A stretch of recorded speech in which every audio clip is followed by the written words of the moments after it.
Here we go, guys. Ash Meadows today. We're out here looking at the water. We're taking a walk. As you look behind me, I'm going to spin around here so you get the view.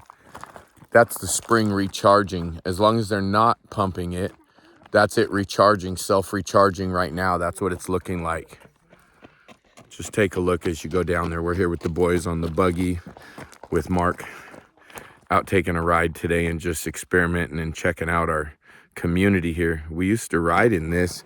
We used to hang out. We used to fish. We used to canoe. We could take a boat in here up to just a little while ago, about a year ago or so. But for now, for some reason, they're draining it, which is just, you see here, that's what it's leaving the soil. Not much life of anything that's able to maintain over here. I mean, even the plants and stuff that we're kind of making it, you see as they're starting to dry up and die as well. And then you go out there to the water, and I'll take you out there now. Thanks for watching.